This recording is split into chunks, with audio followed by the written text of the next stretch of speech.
What's good, YouTube? Welcome to my channel, man. My name is DivaTequila. I appreciate you being here. Hope you're having a wonderful day. With the news of the MAUGA nerf, rather, coming out tomorrow or Wednesday, I think tomorrow. I wanted to go ahead and finish up my last bit of tank placement games with MAUGA. Obviously, at the moment, he's really strong. He's dominating most of the rank play, and for for valid reasoning as well. I haven't really done any tank ranked game before, so I figured might as well see what happens. I don't play too much ranked anyway, but I wanted to see what happens. So, anyways, this was my fifth dub. I'll tell you where I got placed after this, but I feel like we did pretty good. You know what I mean? I actually enjoy the MAUGA meta at the moment. I know that might be a controversial opinion. Not everybody likes the playstyle, but I actually enjoy that he feels like a true tank. He has brawl potential, he has poke potential, he has dive potential, he has the quote-unquote rush potential. He's kind of a can fit all team needs type tank, you know what I mean? And I enjoy that. That might be part of the reason why people don't like him, is because he can do so many things very well. But like I said in my last video, there are some clear counters to him as well, so it's not like you can't just W key every single team and win every single game all the time. You do actually have to, you gotta have supports that are willing to heal you up. You have to have, some smart positioning. Obviously, if you just steamroll teams, you catch some momentum, then you can just absolutely dominate. But I'm gonna be sad to see the changes come out tomorrow, Wednesday, whatever it's gonna be. But I'm excited to see what the next meta is gonna be. Reinhardt, unfortunately, entirely whiffed his ult there. I guess I was too close to his hitbox for him to make contact there. I'm trying to position myself around this Baptiste ult to fully take advantage of it, but wasn't able to, unfortunately. The Ryan did mess up pretty significantly there. Tried to dash to get me the last second, but ended up getting stuck into my freeze. But then I turned around and had a boo-boo as well, and trying to secure the Ryan kill. I tunneled too much on him and gave up the point. I don't think that they had to cap that first point at all there.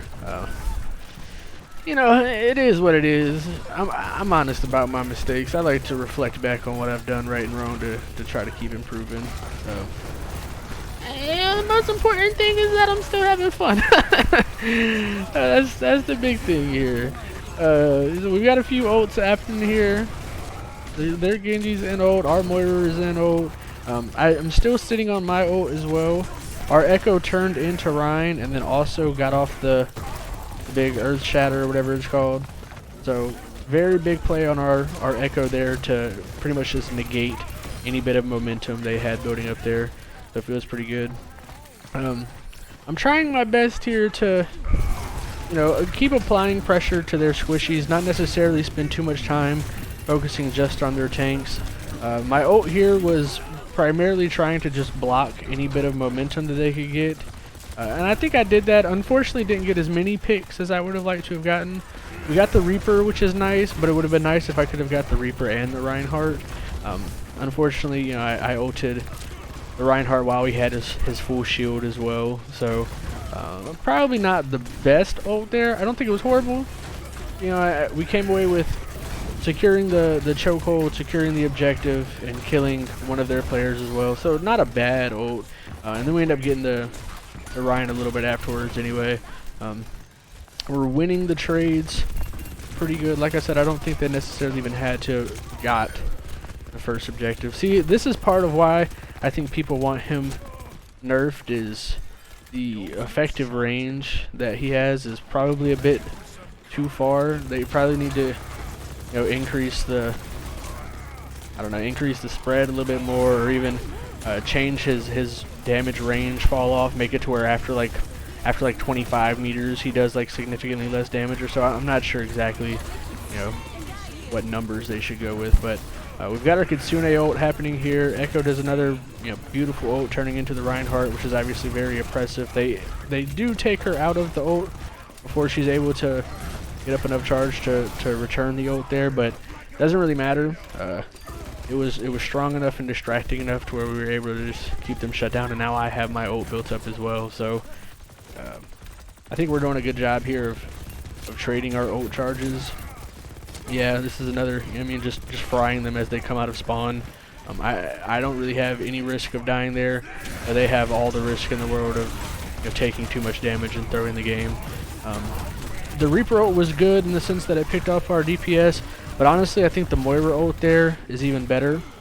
Following up with that Moira ult was pretty huge. I think I dashed too far back. Actually, I can definitely say I dashed too far back.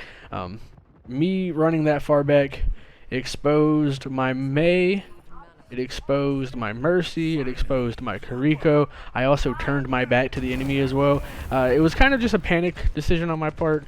I can recognize that. So, it happens.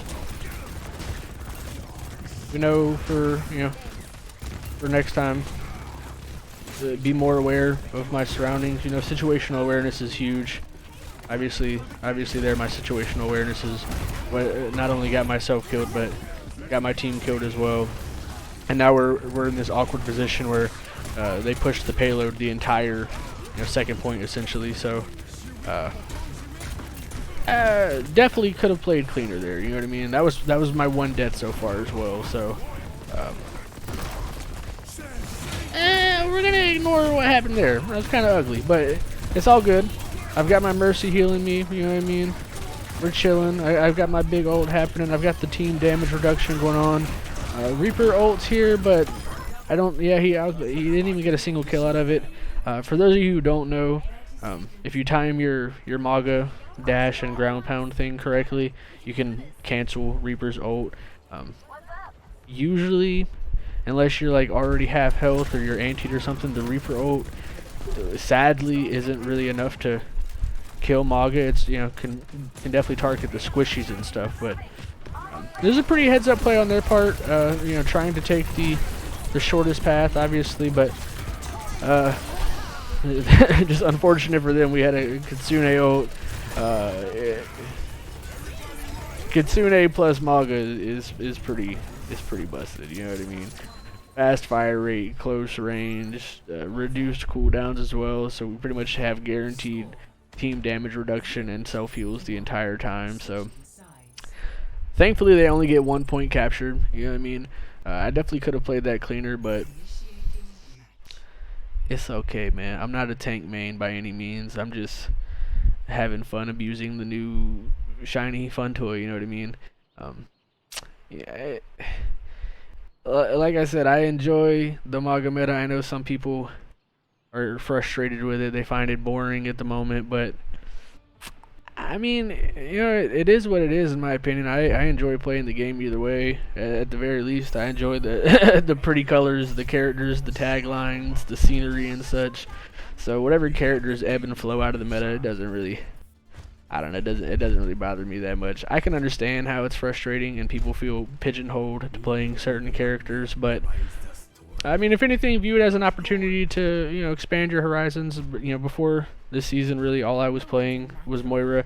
I made myself get an hour minimum on every player across the board, so I do have at least an hour played on everybody.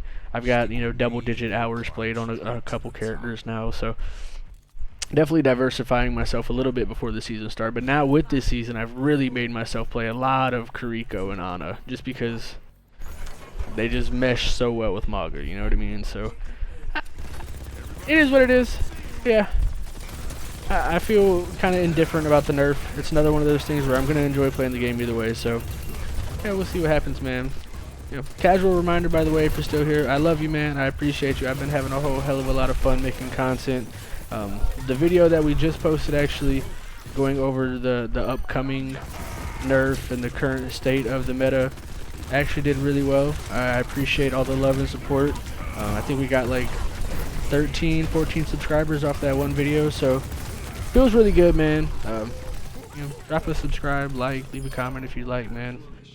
Goes a long way, especially as I'm, in my mind, trying to gain traction, gain momentum, get into a rhythm. You know what I mean? Content creation is fun and rewarding in and of itself. Just seeing, your product and stuff, but seeing a little bit of the fruits of your labor start to pay off, it feels good, man. So I appreciate all the kind comments we got. I always do my best to to keep engaging conversation going back and forth with y'all. So hey man, I love you, I appreciate you. So we start this round off obviously kind of just full on steamrolling them. You can see that they're still on their heels, they're still backpedaling. We got the initial point captured. We picked off the Mercy. She just caught herself into an awkward angle, an awkward hallway. So we made sure to stay really aggressive on the Mercy there to punish. We hit the big anti-grenade on the Mauga, so we're able to, you know, to take out the Mauga. I'm burning the Life Weaver there, unfortunately. Okay, so we did pick off the Life Weaver, and then the Mercy went for, you know, the hero res play there, and just obviously entirely gets shut down. So they're fully staggered at the moment. I go ahead and preemptively ult here to try to continue the stagger.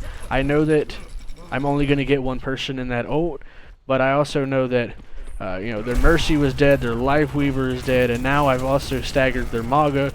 So the enemy team is in an awkward position at the moment where they have to push up, they have to come contest this objective push right now, otherwise we win. So that creates like a 5v3, 5v4 situation before they have a chance for their tank to get back. So then by the time the tank gets back, we've already taken out one or two players, and that's exactly what happened. The Life Weaver ulted, we burned the Life Weaver tree, the Torby ulted, but unfortunately it wasn't in, you know, the best position, and then we end up, you know, forcing the last two off the point. So definitely won there just by, you know, macro management, you know what I mean, just the overall flow of the game. Let me pull up the stats here real quick. Definitely, you know, a little slight tank diffy game, you know what I mean. Obviously Mauga is just an absolute monster at this point. Poor Reinhardt, bless your heart, buddy boy. I don't think that Reinhardt's a horrible matchup against Mauga. It really just depends on, honestly, it depends more on the match, the map rather than the actual matchup. How many chokeholds can you force around the objective? How many, you know, shoulder peeks can you get? How can you make Mauga get close to you as Reinhardt? Obviously you can close the distance and you can dash at a Mauga, but with as much DPS as Mauga currently has, as you're dashing to the Mauga, he's going to do, you know, X amount of damage to you.